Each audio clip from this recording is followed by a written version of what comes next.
All right, so let's go ahead and formally get started. My name is Bahia Simons Lane. I'm the Executive Director of the U.S. JET Program Alumni Association. We are a national nonprofit in the United States, and our mission is to further U.S.-Japan relations by supporting the JET Alumni Network. Before we begin, I would like to take a moment to acknowledge our sponsor for today's event, Daniel Stone, who I didn't expect to see, but is here tonight. I don't know, Daniel, give a wave.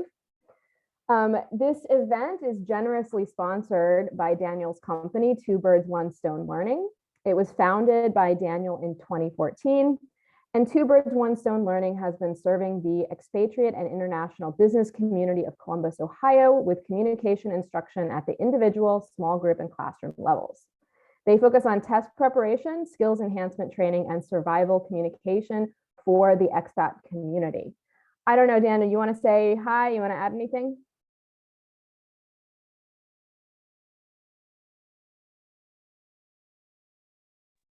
Yes, thanks again for giving us the opportunity to sponsor. Yeah, we're very active right now, so if anybody's looking to bridge that employment gap, we'd be more than happy to help you out with that. I guess that's it for now. Thank you, Daniel. Yeah, they've hired several JET alumni to help out in a virtual capacity. During COVID, they've gotten very active virtually. Now I just want to share a little bit with you, if I can figure out how to get my thing working. Here we go. I'm going to just share very, very briefly a little bit about the JET Alumni Network. So I'm going to share my screen. Sorry, I'm having minor technical difficulties here.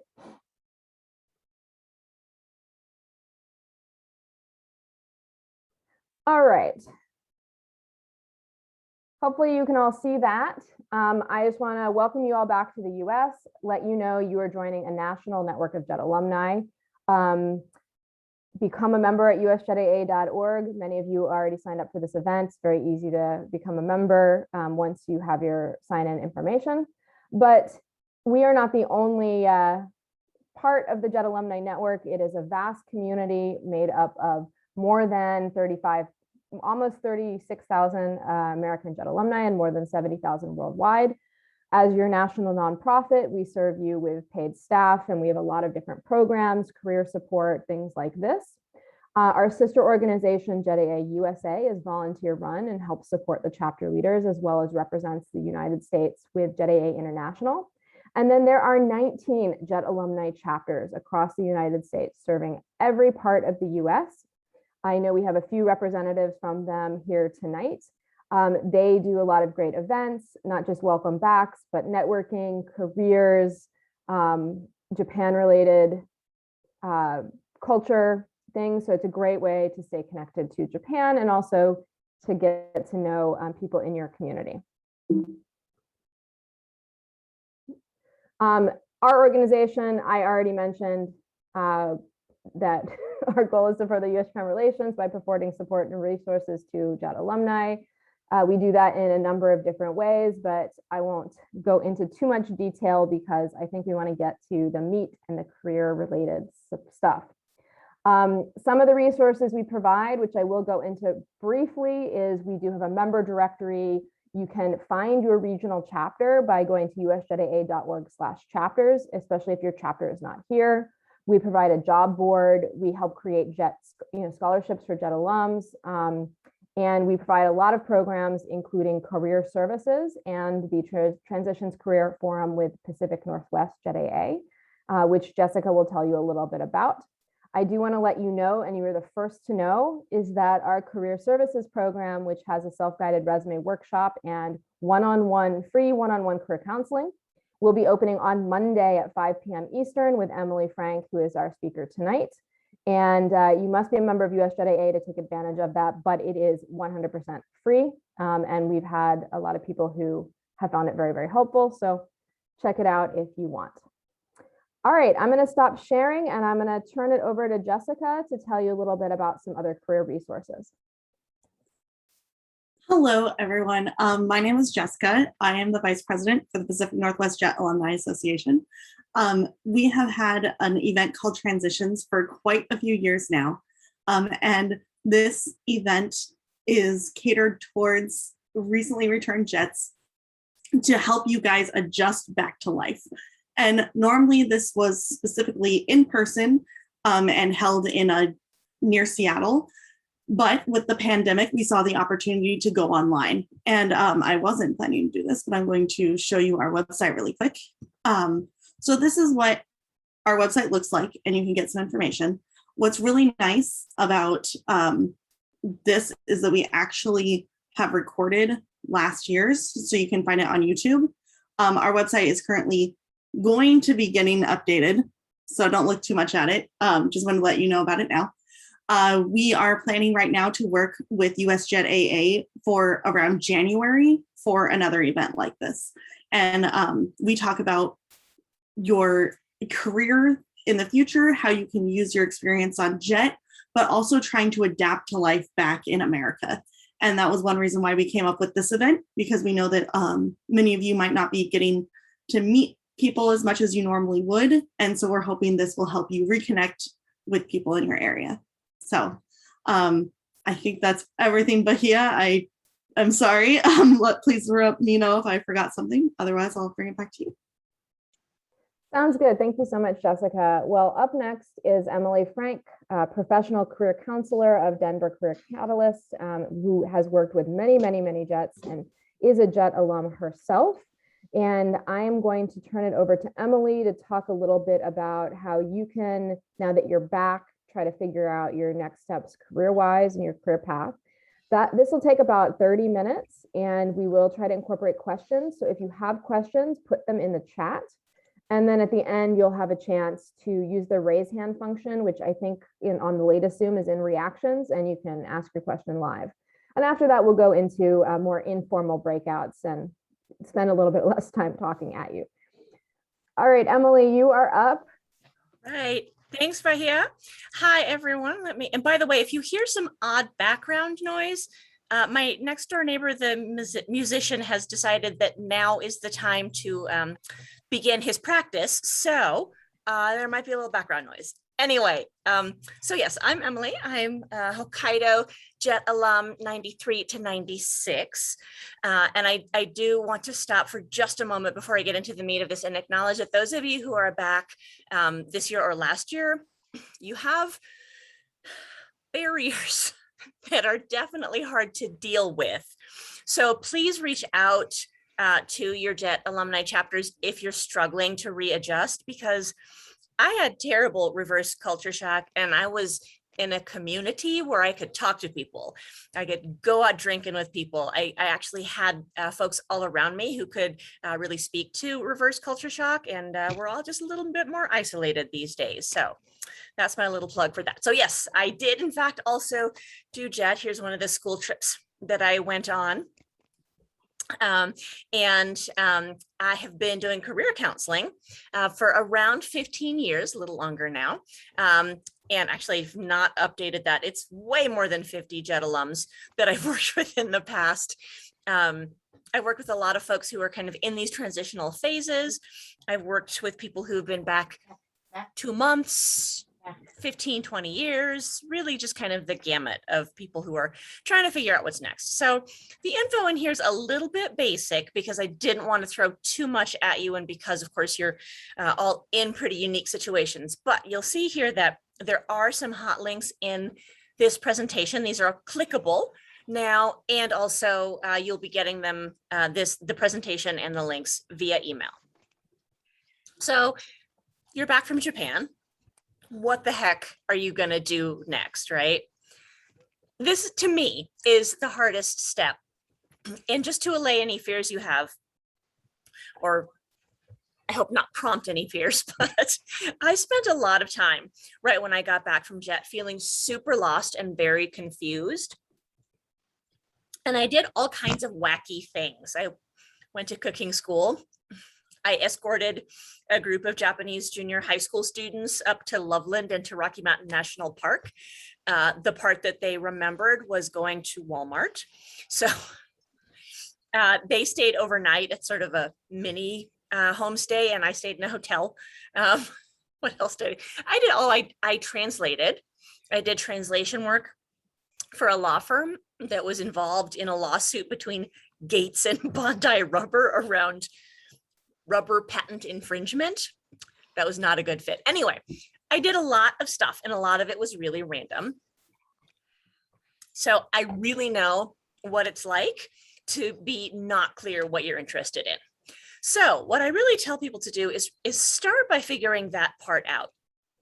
The rest of it won't necessarily fall tidily into place once you know that, but it certainly gets easier. And so when I did the translation gig, it was largely because I thought, well, if you speak another language, you do something related to translation. And my Japanese isn't good enough that I was actually translating rubber patent information, but it was good enough that I could ask the translators questions about what they translated and sort of put it into better English for the purposes of the lawsuit. And I am interested in absolutely none of that. So it was really kind of a rough go for a while there. So try not to focus too much on things like your skills, because skills are things that you can learn just by their very definition. I like to encourage people to make lists of things that they've enjoyed and not enjoyed about not just Jet, but any job you've had, any volunteer experience you've had. That can go back to your work study job in college. There are also some free assessments that exist. So the one that I'm linking to here is called My Next Move. It's a 60 question quiz around career interests. And it is a federal government quiz, so it won't give you every single thing you could imagine, but it's nice because it can kind of help you narrow things down a little bit. And then I also do have a worksheet. These are all just on Google Docs, so you can get to the folder that has all of these in them there. But start there and be really honest with yourself about what you like and what you don't like, because this is really what's going to matter as you're looking for what's next for you. After you figure out what really kind of lights your fire, then we get to have a good think about what you're good at. So skills really do still matter, of course, but don't forget that a lot of the skills that you have are things that you learn simply by living and working overseas. It's a pretty unique experience. One of the most comforting people for me when I first got back from Japan was a friend of mine who had done Peace Corps. I sort of think of Jet as like, first world Peace Corps. It's like kind of similar experiences, except that, my friend who was in Africa never had toilets that talked to her. So experientially, there were some differences like that, but we really had a lot in common. So think through the kinds of bigger picture stuff that you really did learn just by living overseas. And you'll see there's also a skills worksheet here. And I think it's really important to capture those skills and really feel like you can name them comfortably. But that said, pay attention also to the skills that you have that you don't actually enjoy using. There's always a number of those. I don't know, it's some Murphy's Law of human functioning thing. You get really good at things that you don't like.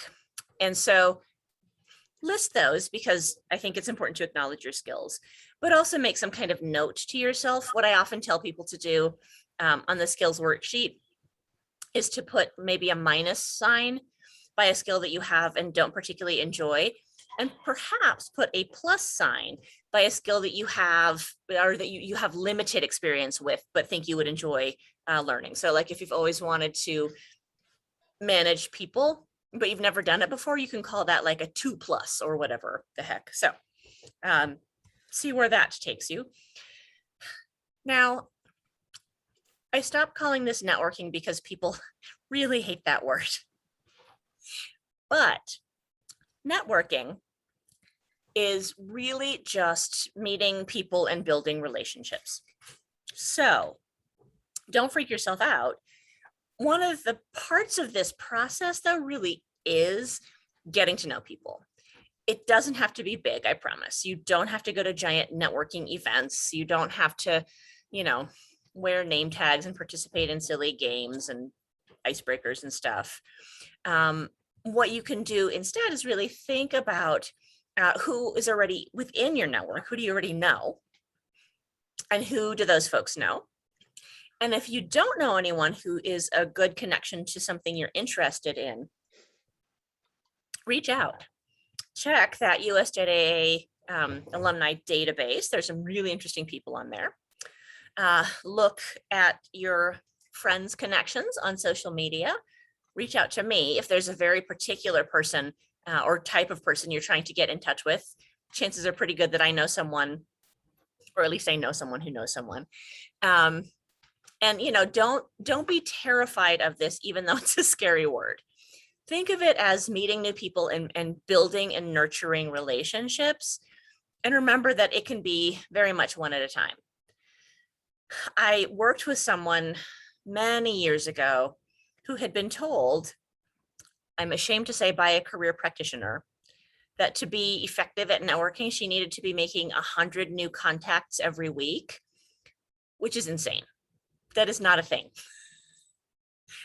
I network all the time and I do not make 100 new contacts every week. I've never made 100 new contacts in a given week. So try to avoid giving yourself arbitrary number goals for the people that you're connecting with, and make it more about just kind of who you can build relationships with and who the people are that you would really like to be engaging with. And again, let me know if you have questions about this, but I do have some tips on doing what I call an informational interview. This is a career term. You don't necessarily need to know it. But an informational interview is actually kind of what it sounds like. It's you sort of look through who you might know or who you might want to meet. And from that list, you go, that person has a really interesting job title. I would like to learn more about how that person got there. And then you can send out an email or make a call, whichever.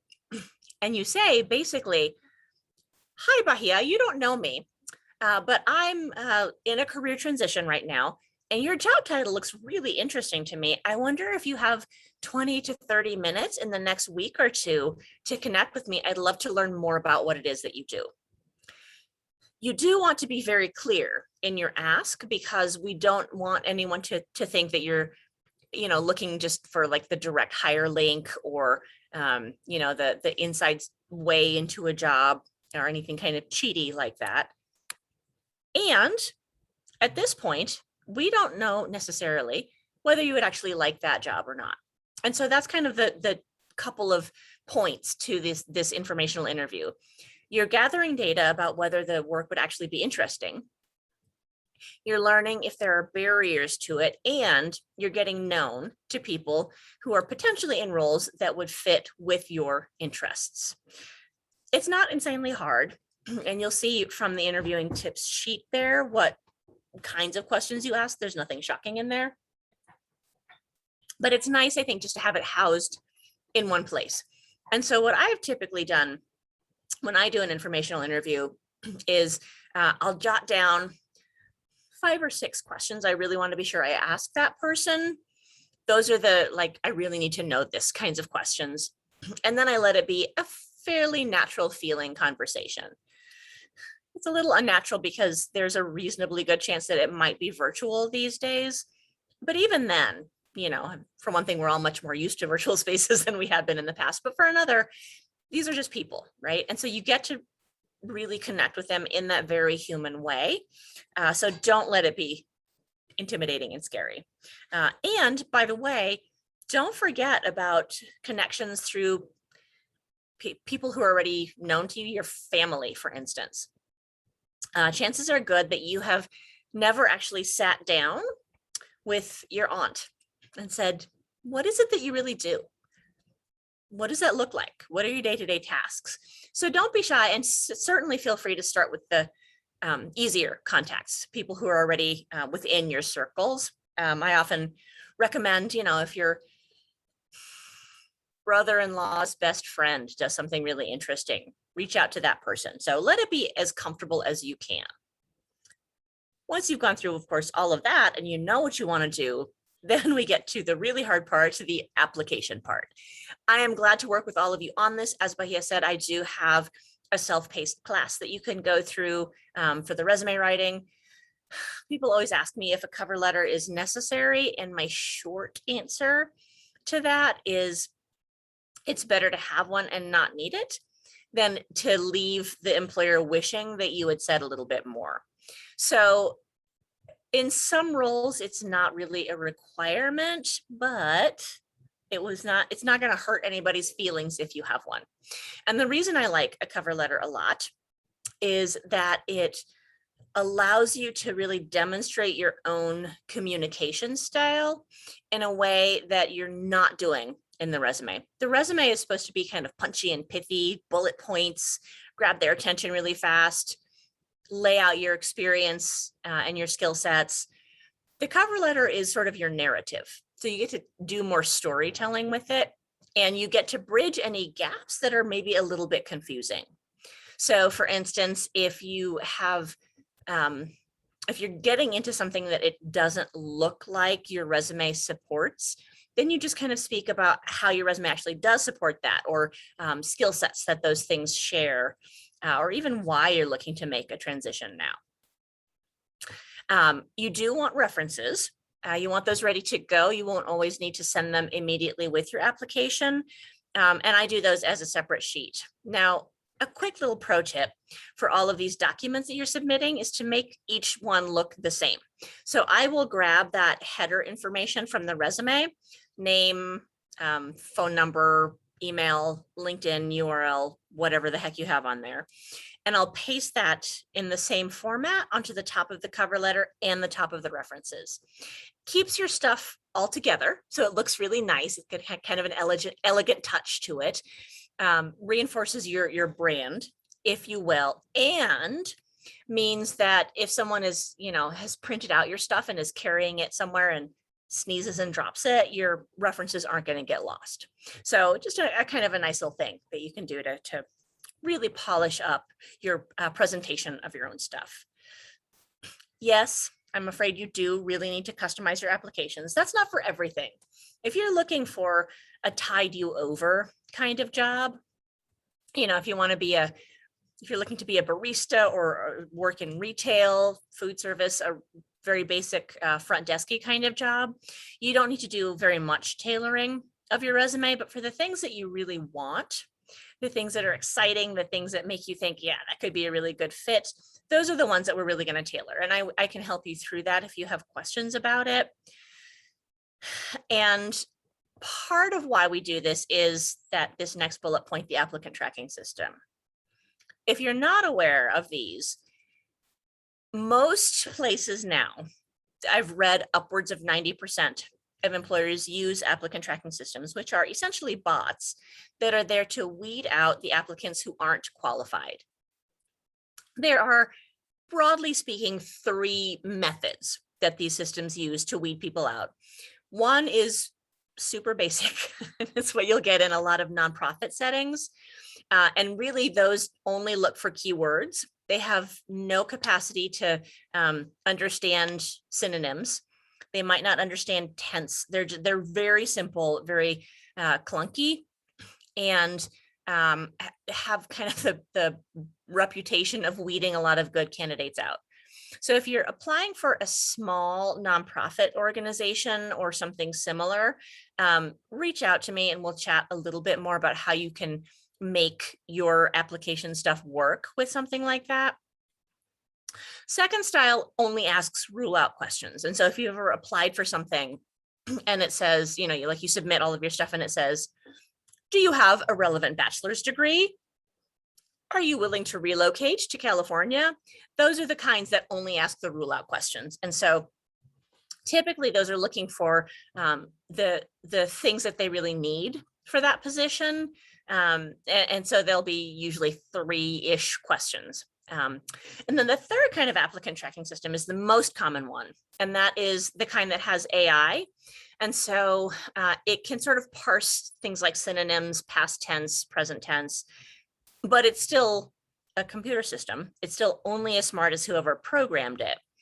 And so those are better, and they they do a better job of actually including people who ought to be included, but they're still not perfect. So there are some tricks you can use to get around these systems.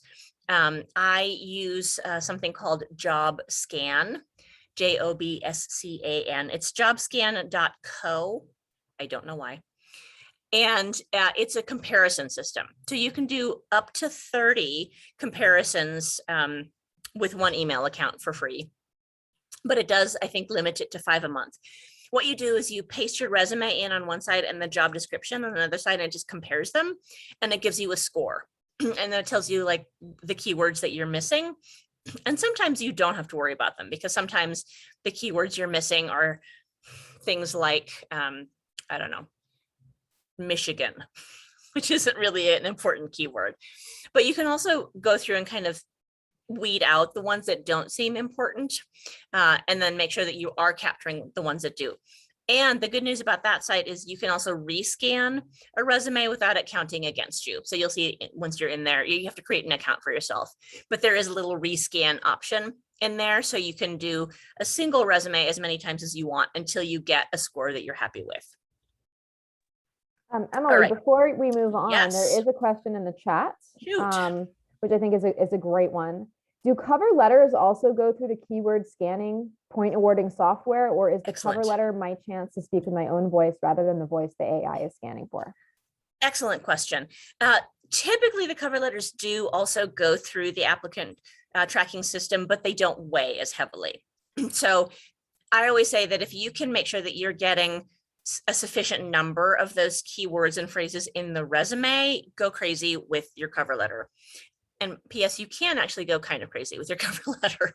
I don't always recommend it, but I do really think it's nice to have your own voice in that a lot more than in the resume. So I always wind up, without even intending to, making a joke in the cover letter, because that's who I am. So you can definitely let your own story come out in a much more organic way in the cover letter. It will go through the scanner, but it won't count as heavily. But it's an excellent question. Thank you for asking it.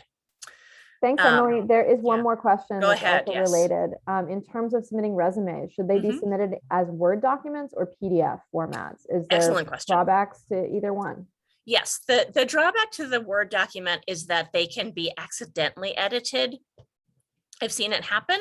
And so I generally recommend PDF, but you will find the odd, typically smaller place that will ask for it as a Word document. But my general preference is PDF.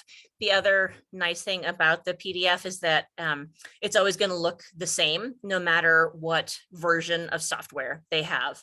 I worked with this is really old, but I worked with someone once who sent me a Word document of his resume. We had been going over it together.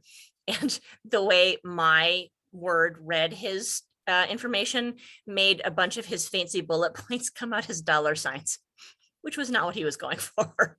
So I would generally recommend PDF.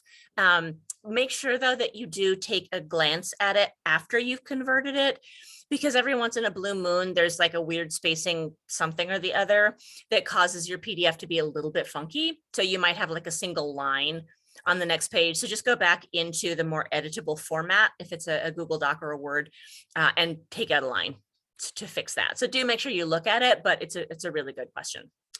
All right, fabulous, fabulous. Okay, I do also want to let you know one quick thing. So if you're applying to anything that is very large or government or anything like that, you are reasonably likely to get demographic questions on your application. Don't be afraid of those. The reason larger employers ask demographic questions is to make sure, as much as they can, that they have published the job to a wide enough audience that they're getting a diverse applicant pool. And so what you put in that is not going to work against you.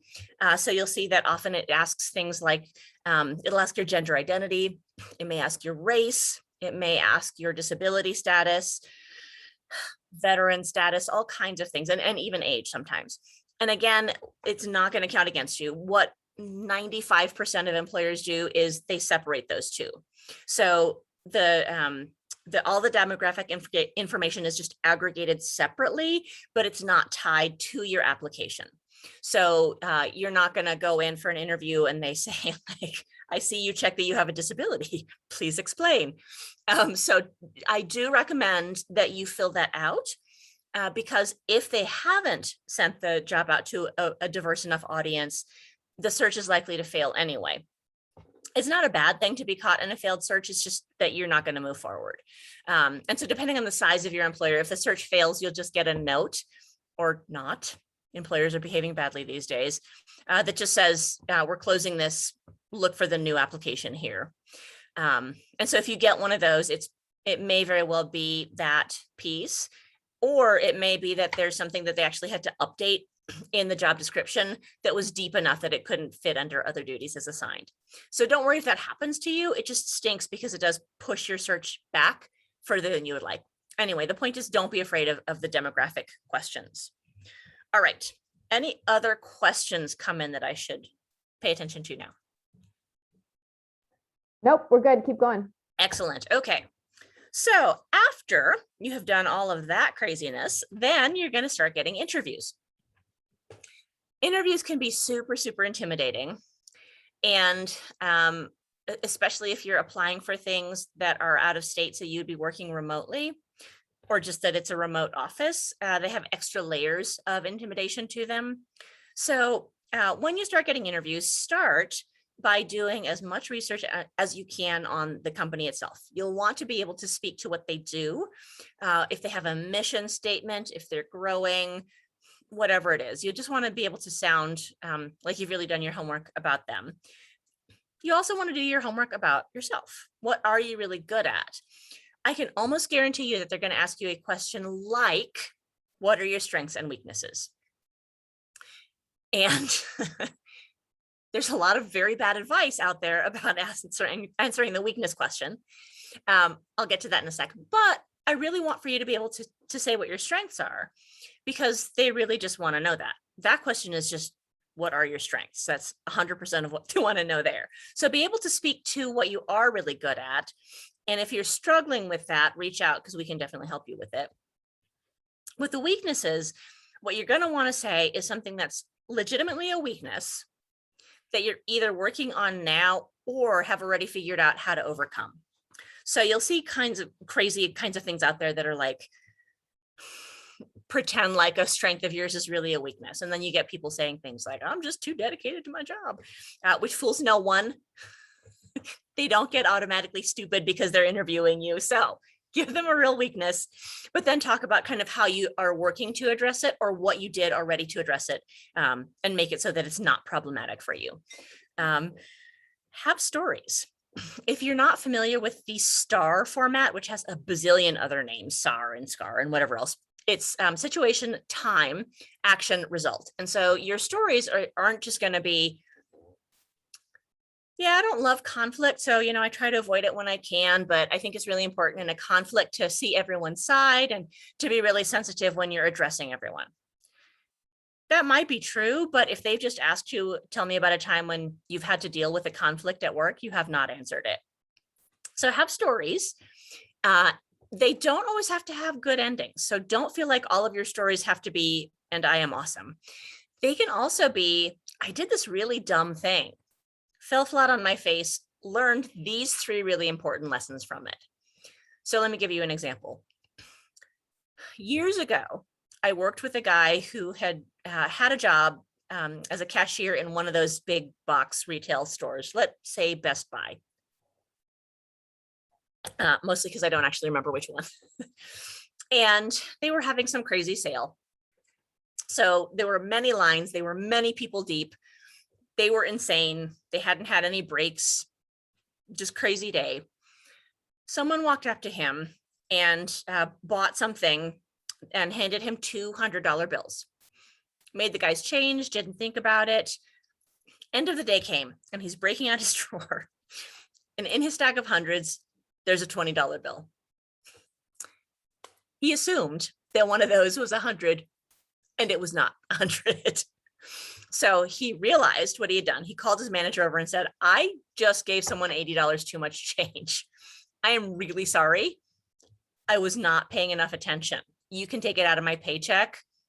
And his manager was so impressed with his forthrightness that his manager actually wound up giving him a promotion.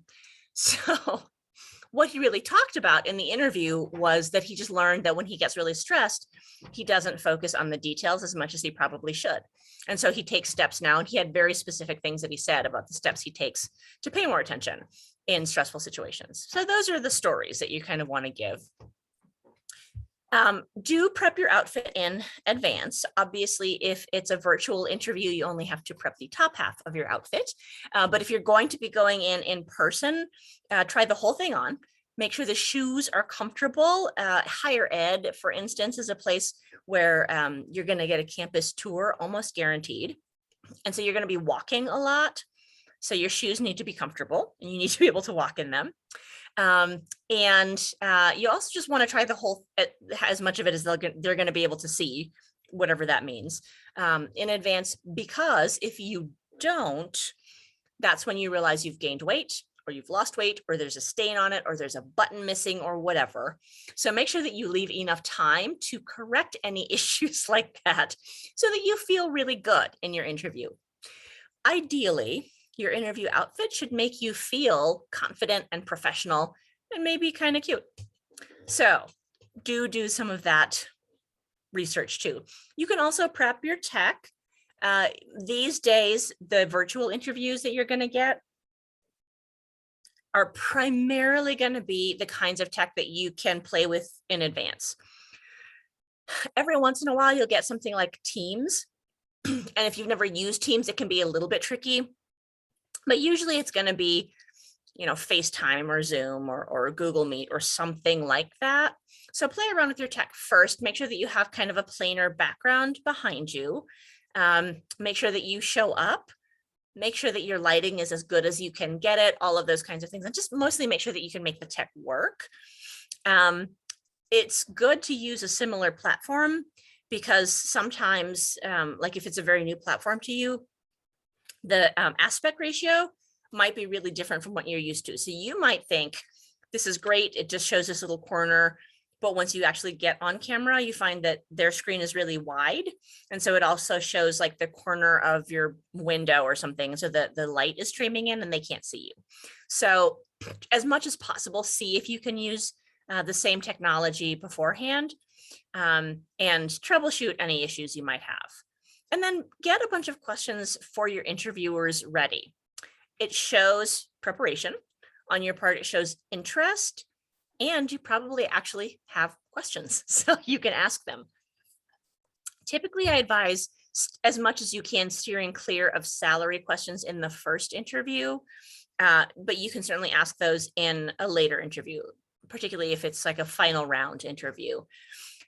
However, the situation being what it is, there are times you may simply need to clarify the salary range in order to move forward for your own peace of mind.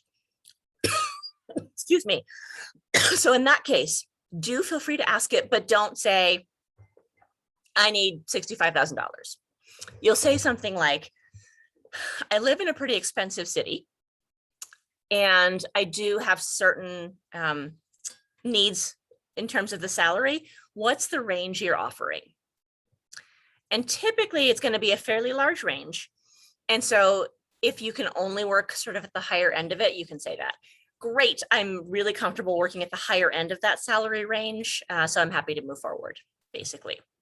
Otherwise, the kinds of questions you'll want to ask them will be about the job, about the culture of the organization, what they enjoy about the work, trends they see coming, etc. So just prepare a lot of questions for them. I say to prepare at least 10.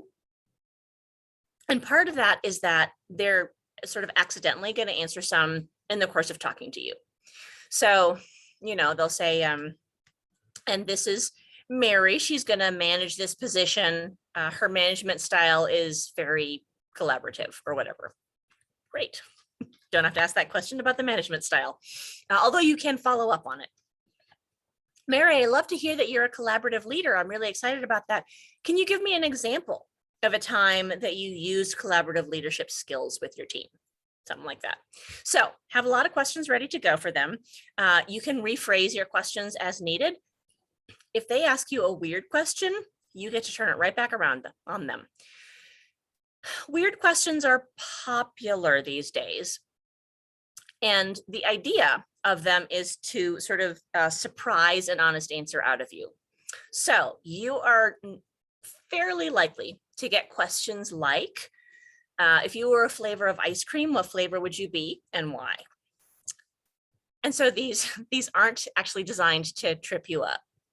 They are designed to get a little slice of your personality into the interview in a way it would probably not surface otherwise. So give yourself time to think about these questions, but then after you've answered them, you can throw it right back on the interviewers. So you all know that I would be mint chocolate chip ice cream. What would each of you be, right? Feel free to turn those questions back around on them. And feel free to ask a lot of questions about the organization's culture. These are things like, the culture of an organization is important to me. How do you celebrate birthdays and other rites of passage? Or what would you do if you won the Mega Millions lottery after you had done things like travel the world and paid off all your debt? Things like that can give you a really nice insight. And in fact, I once turned down a job largely because the person I would have worked with the most closely could only think of that he would go fishing with his grandkids after having won the lottery. Really? Like, you can't even think of like a cat shelter? Like, there's nothing you can think of that's bigger than you? Couldn't work with him. And so I said no. I actually said no right after that interview. I said, thank you. I think that this job is not going to be a good fit for me. I hope you find your great candidate. So these questions are also really valuable for you. So have a lot of them prepared. Now Emily, you do, yes. Before we move on, there is a question, an anonymous question. What do you do if you've applied to hundreds of jobs and have gotten no interviews? What advice would you give someone in that situation? Yeah, so if that's happened to you, first of all, let me acknowledge that sucks. I'm really sorry. It's a really crappy feeling. My guess is that probably it has to do with your resume. And so in that case, I would say narrow your focus a little bit so you don't feel like you're just kind of flinging resumes out there willy-nilly. Not that you necessarily feel like that, but if you do, keep your focus pretty specific and customize your resume and reach out to me, because probably what's happening is that there are just some keywords that are missing on your resume that is putting you into the okay pile, but not the must interview pile. If you're getting really quick rejections, then there's definitely a bunch of keywords that are missing. But if it's more 3 weeks go by and you haven't heard anything, or even that you get ghosted by the employer, that almost always means that you've gotten into the fallback interview pile. They don't think you stink, but you also don't totally float their boat. So just let's kind of take a deeper look at your resume so that we can make sure that you are getting into that pile of, ooh, let's interview this person. And usually what it is we're not naming our strengths as well as we could be. So don't feel bad, except that it is a crummy situation to be in.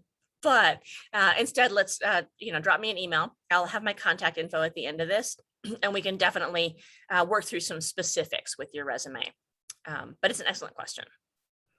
Anything Thank you else? so much, Emily. Yeah, there's one more question which is relevant to this slide. So I thought I'd go ahead and ask it, and then Sure. you can move on to this slide. But the question is that there's always a box on a form or a question in an interview that asks what salary someone expects to get. Yeah. But they are having trouble finding out the salary information because there's no salaries posted anywhere, and they're concerned about asking for too much more than they expect, Right. than the employer expects to give. but also doesn't want to start at a company where the coworkers are making more. So Yeah. what is the best way to handle this? I Yeah. guess in addition to looking at your recommended resources for salary research. Yeah, so it depends a little bit on what you can put into the box. So if it's a free text box, you can put in negotiable. If it's not, you can put in a range. And if it's just a number, then what you're going to want to do is do some research on kind of what's typical. And by the way, these two websites, salary.com and payscale.com, will let you research your area as well. And I think one of them, I think it's salary. One of them asks where you live versus where you're going to work. So they'll let you get really specific when you do that research.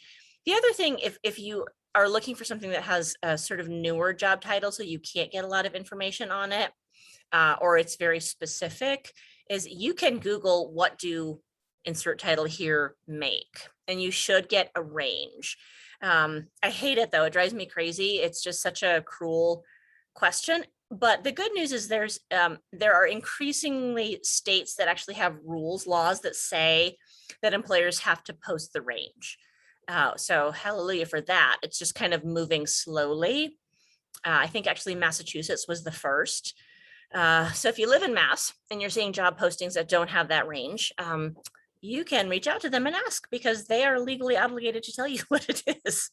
California, New York, Colorado, there are a lot of states that do require that now. So if you can find it, great. If you can't, get really creative with kind of searching around. And if it does only let you put in a single sum, then go as much research as you can do and go for the middle of what seems to be normal. So if you poke around, do a bunch of research, it looks like for where you are, the experience you have, and the job title, a typical range would be, let's say, between $50,000 and $70,000 a year. Then you're just going to put in 60. Kind of best guess. It's a really awkward situation to put you in. Most employers won't necessarily hold that against you, but they may say, oh, but you said this in your initial application. So also do make sure that it's a number you can live with, although you'll want to negotiate upwards from there.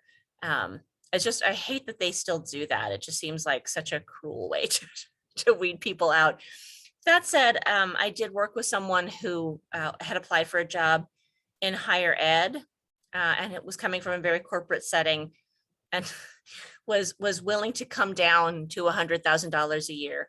And we laughed and laughed because there are really about 5 jobs in higher ed that get anywhere close to 100K, and she was not applying for one of them. So sometimes it's a favor to you. I do have, if you need it, I have a monthly budget worksheet that will help you figure out what you need in any given month, so that you know that the range you're asking for is comfortable. But check out the two sites here, also salary.com and payscale.com. The problem with that, as you'll see from my second bullet point here, is that being the first person to say a number puts you at a little bit of a disadvantage. So if you can fluff that box a little bit, put in negotiable or put in a range or whatever. I've actually known people who just put in 0, with the understanding that obviously they're not going to get paid 0. So they're just putting in something to put it in with the expectation that they'll discuss that with the employer later. Not a huge fan of that, because I think it has the potential just to weed you out because you weren't cooperative enough or whatever. But the other thing you can do is you can research median income in where you live, the city or town where you live, and just put that in. So let me know if you have specific questions about that. And then, so when you get a job offer, typically what's going to happen is, first of all, you'll usually feel pretty good about it and be starting to get kind of excited. And then they'll call and verbally offer you the job. You can verbally accept, but you'll want to say something like, great, I'm really excited. I plan to accept this pending the paperwork. And then make sure you get that. There is, who is it? there's a large medical organization. I'm not trying to hide them. I just can't remember who they are. That doesn't apparently won't hire you or won't let you see the contract until you're ready to sign it, which is weird and kind of creepy. But as much as you can, don't accept anything until you've actually seen the paperwork, because we want to make sure that the message about your salary has gotten through to everyone, and that if you've negotiated any benefits, that's gotten through to everyone, or that just that there's no weird terms in there that weren't made clear to you in the discussion part of the offer. So check it out. They're not typically crazy dense legalese, so you should be able to make sense out of it. And then before you get to the actual formal acceptance, the conversation you'll want to have with them, and I recommend this even if it's a really good salary, is around not losing money, basically. So they'll say, hey, we'd love to hire you, you know, you get 4 weeks of paid vacation a year and the starting salary is $85,000. And you'll say, great, I'm really interested. I do have some pretty unique skills to offer, and I'm wondering if there's room for salary negotiation. So you're not going to be a jerk about it. Don't worry. They're very unlikely to rescind an offer unless you are super demanding about it. And so, you know, you'll have just a conversation around it. If they say, you know, we don't have any capacity to negotiate the salary, then you can say something like, great, I totally understand. Are there other areas where we can do some negotiation, benefits and things like that? And often what you can get in those negotiations is some part of moving expenses paid for if you have to relocate, or sometimes a commuting pass. So if you plan to take the light rail or the bus or whatever into work, sometimes you can get things like gym memberships paid for. Sometimes you can get more vacation time. Sometimes you can get them to pay more into your retirement, things like that. Childcare, there are all kinds of things that are potentially negotiable benefits. So do ask about it, but ask pleasantly, and have numbers in mind for yourself. Know what you cannot work for. You know, if they offer you X, you can't make ends meet or that kind of thing. And know what feels good. I generally tell people that if they make you an offer that's slightly less than you want, but you can get really clear on what it looks like to be evaluated for a raise, you can certainly opt to take it if you can live on it. If you can't live on it, don't take it. And then, you know, just be pleasant, smile, don't be a jerk. Don't say, I need this to live on. What's wrong with you? Not that I think you would, but the other thing you can do if you have two offers is you can play them off each other. People do it all the time. You'll probably need to prove it. So if one place is offering you $7,000 a year more, go back to the place you prefer and say, hey, these guys are offering me more money. Here's the offer letter. And they'll usually come up. Or if they can't, they'll tell you why, and they'll do whatever else they can do to sweeten the pot. So it's not a comfortable conversation. Nobody likes to do it, but it's really important to do because you do run the risk of leaving money on the table. And this becomes an issue over time, because if someone else was hired at a higher salary than you, then that person's raises are based on that higher salary. If there are annual bonuses you get, those are based on the salary. That person is probably seen as more competent than you because they negotiated for more money, etc. So do be ready to have this conversation. And again, you're just going to say something like, great, it looks like a normal salary for someone of my experience and background is more like this to this. Is there room for negotiation? That's just how you start the conversation. I have some handouts if you want those. Feel free to email me for them. All right, other questions? Yes, we have, I think, 3 questions in. Excellent. So first question is, if somebody's still living in Japan, but they're trying to get a job in the United States, is it detrimental to have a foreign address on their resume? And what strategies would you recommend for that? Yes, it is definitely a bigger challenge. So I don't know that I would say it's necessarily detrimental, but there are definitely some hurdles that you'll have that US based folks won't, unless you're applying for a company that has headquarters in both places. So one of the reasons that it can be a fairly big drawback is just the actual time, the physical time of day. It's not, I guess it's not physical, the actual time of day that interviews would happen. Because they're really not going to want to interview you at 4 a.m. their time. And you're not going to be your best at 2 a.m. your time. So that's one of the disadvantages. The other thing is it does sometimes make employers nervous to see an international address. They wonder if they're going to be expected to pay relocation. They wonder if you're actually from that country and perhaps your English isn't very good, whatever the heck. They have all kinds of questions around that.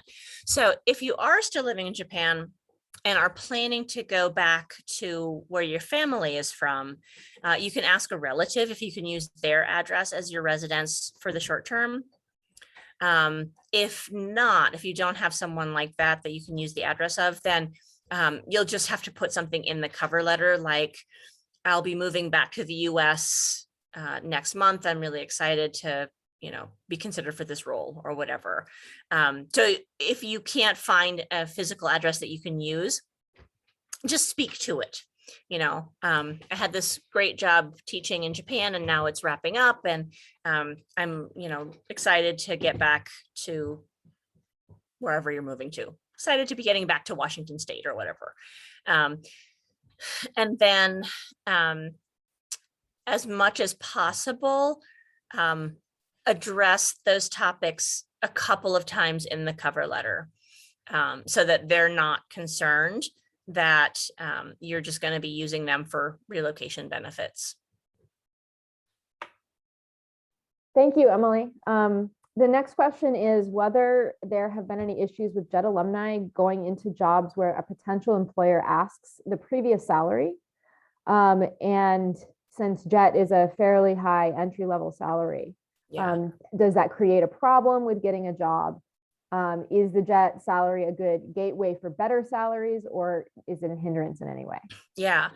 So much like the states being required to post salary ranges, there's also an increasing number of states that can't ask salary history. And I can't give you exact numbers, but it was close to 20 states last time I checked. So the good news is you'll be seeing fewer and fewer of those questions. And that's because previous salary history has traditionally been used to discriminate against the people you would assume that it's used to discriminate against. So women, people of color, people who are gender nonconforming. And so that is definitely a question that is on the way out. Hallelujah. However, it does still exist.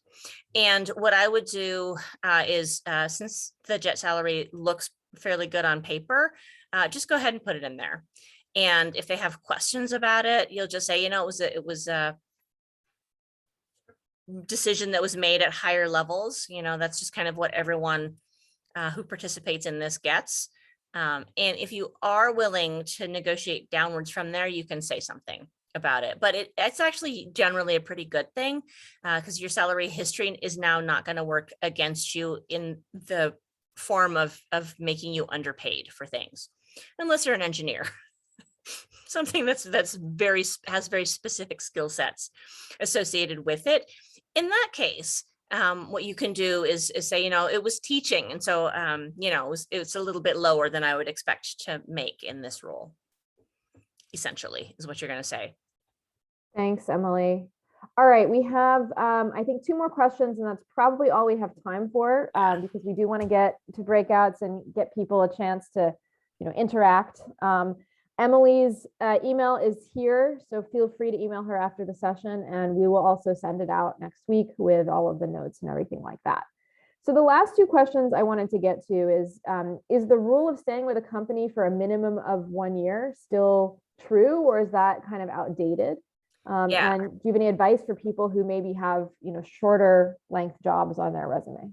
Yeah, so the good news is it's very much outdated, depending on where you go. Very old-fashioned kind of settings, so more corporate places, it is still more of the rule, but any place that's younger, either in terms of the organization itself or in terms of the people who work there, it's much less of an issue. There is still some potential concern if you have a series of like 2-month-long jobs.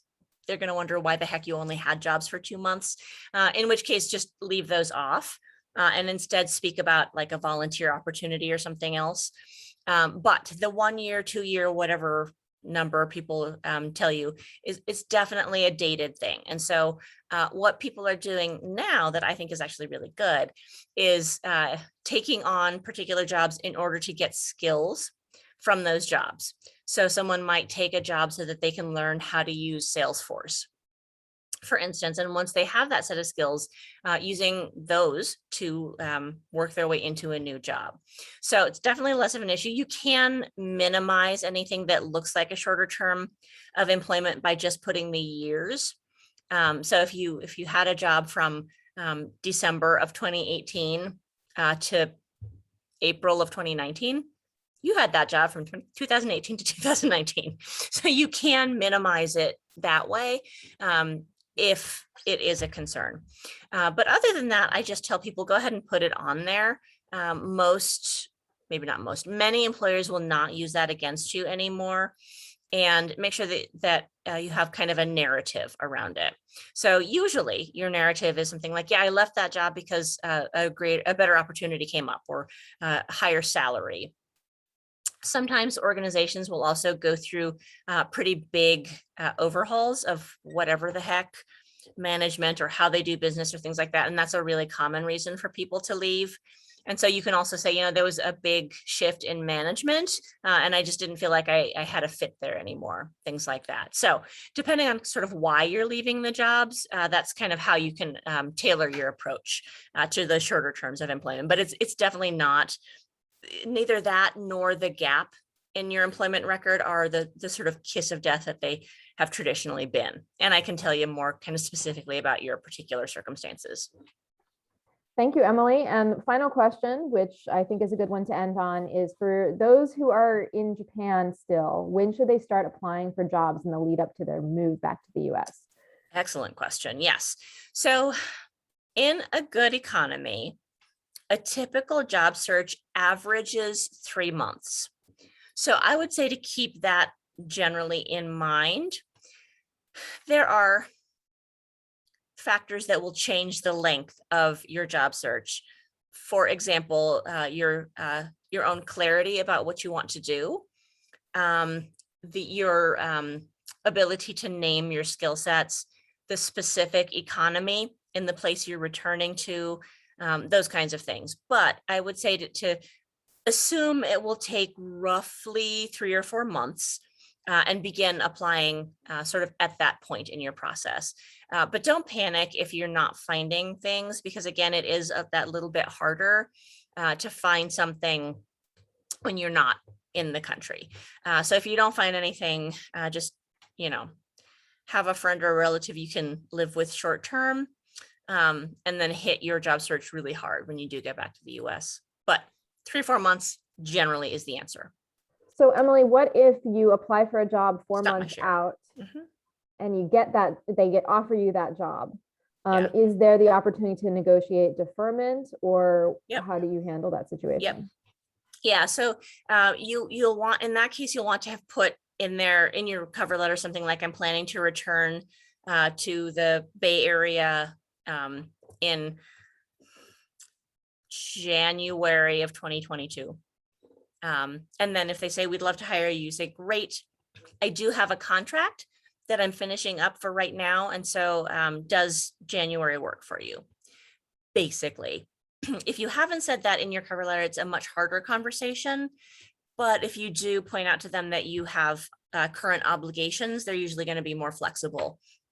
Not always, but they're usually going to be more flexible about it.